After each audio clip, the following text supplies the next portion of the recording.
ipapakita ko po kung ano ang ginagawa ng mga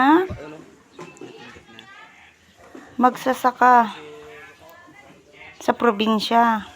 Maghapon po yan silang nakatayo. Tawag po dyan sa amin pagsasaki o pagsasalandra. Pinipili po nila yung sibuyas, tawag na pinapagulong-gulong nila. Ayan, hindi ko rin po talaga alam yan, pero ayan po, sabi-sabi sa akin ng nanay ko ganyan. Gusto ko rin siyang masubukan, pero hindi ako pinapayagan ng aking nanay. Sapagkat maghapon pong nakatayo. Ayan, kahit mainit, pero masaya po sila. Kahit na pagod, mainit, ayan, masaya pa rin sila yan. Nakikita niyo po ba? Nakatawa pa rin sila. Yan. Hello po pala sa beshi ko dyan, kay Maricel. Sa nanay ko, kay Auntie Nenet. Hello po. Hello sa inyo lahat. Kay Ampol. Alam ko si Ampol yung magbibideo. Hello sa inyo lahat dyan. Yan. Yan. Hindi ko po kilala yung iba, pero hi sa inyo. Hi kala Ate Lovely, kay Uncle John. Nandiyan siya, nakita ko siya. Ayan. Maghapon yan silang nakatayo. Minsan, magsisimula sila 7 or 8. Tapos, matatapos sila ng mga alas 7 ng gabi or 8 ng gabi. Ganyan din. Yan. Tapos, kinabukasan na naman.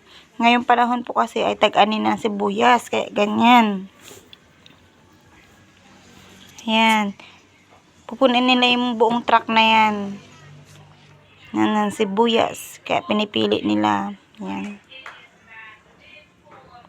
Yan. Nakikita nyo naman sobrang busy sila. Napaka-busy.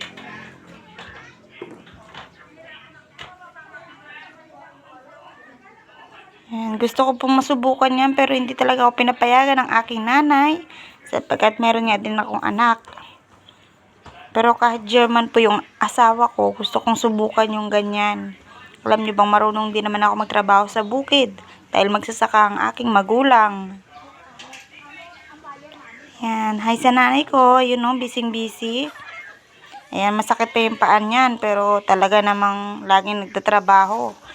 Hindi mapakili sa bahay. Hi laki, kay Kambal, nakita kita kahit nakaganyan ka. Yan. Ngiti, pagutusan lang.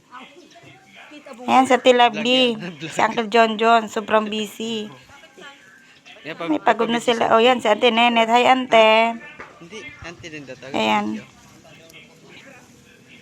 Yan, kay Iking, kay Ricky. Oh.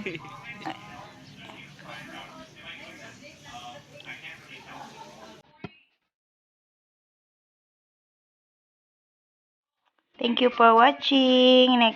See you in my next vlog. Thank you so much.